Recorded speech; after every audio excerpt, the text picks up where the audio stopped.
«Белый голубь» – конкурс для поэтов-песенников, пишущих стихи на двух родственных языках – башкирском и татарском. По-башкирски он называется «О Кугарсен», по-татарски «О Кугарщен» и посвящен памяти поэта Расиха Хананова, песни которого, начиная с 60-х годов, исполнялись лучшими певцами Башкортостана и Татарстана и считается золотым стандартом национальной эстрады двух народов. Вот знаете, в рамках данного конкурса была проделана огромная работа по выявлению поэтов, которые пишут стихи именно для песен.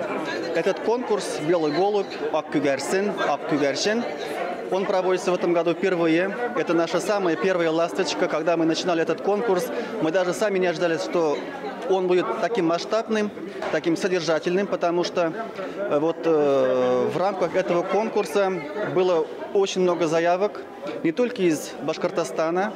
Что касается Башкортостана, хочу сразу сказать, что принимали участие 5 городов и 20 районов, также 2 района Татарстана и 3 города Татарстана, и 3 региона нашей России. Более того, у нас еще был участник из Вильнюса, который прислал своей работой, и сегодня он получит свою награду. Название конкурса дала последняя песня, написанная Расихом Ханановым в 2020 году, незадолго до его ухода из жизни, совместно с главным соратником по песенному творчеству, композитором Римом Хасановым. Конкурс «Белый голубь» стартовал в октябре прошлого года, в день 90-летия поэта. Он посвящен стихам, которые можно адаптировать в песни. Принять участие в конкурсе мог любой начинающий автор, независимо от возраста, региона и страны проживания. Проект реализовался при поддержке президентского фонда культурных инициатив. С идеей конкурса выступил наш Кармаскалинский район, который является малой родиной известного журналиста и поэта-песенника. Примечательно и то, что целый ряд звезд башкирской и татарской эстрады, в том числе популярных исполнителей из Москвы, Уфы, Казани, поддержали идею учреждения этого поэтического конкурса. Жюри, в которое вошли литературоведы и легендарные башкирские и татарские исполнители песен, определили в этот день лучшие, на их взгляд, стихотворения. Все это провели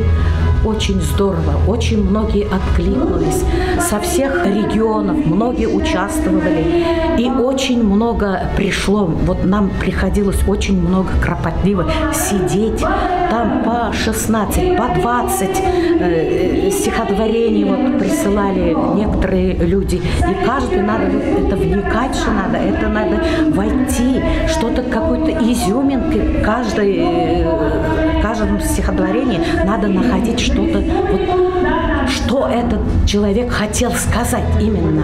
Этот конкурс удался. Очень, я вижу, в зале сидят поэты, поэтессы, которые прислали, и они так, у них глаза загораются, как они они уже не терпятся уже начинать писать что-то такое, у них в душе все бурлит.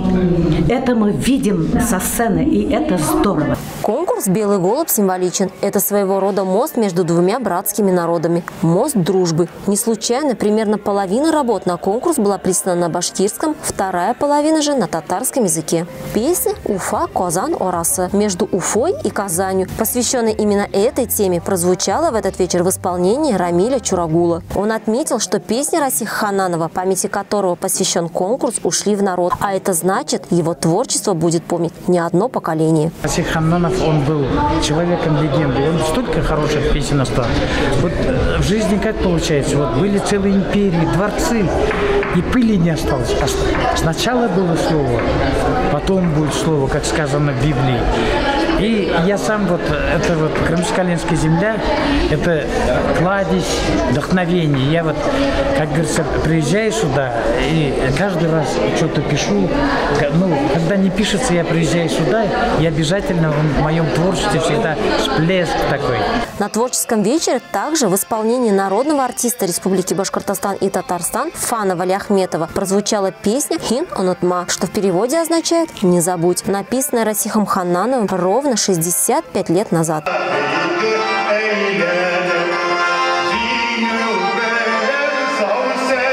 Для победителей конкурса были предусмотрены особые призы. В частности, поездка в Москву на мастер-класс в литературный институт имени Горького, который удостоилась Каримова Динара из Уфы, как одна из самых молодых участниц конкурса. Конкурс важен для композиторов, авторов, исполнителей и слушателей. По его завершению с уверенностью можно сказать, что в будущем у него обязательно должно быть продолжение. Ведь тем самым реализуется идея Расиха Хананова, который при жизни всегда стремился помогать талантливым авторам находить свой путь к читателю.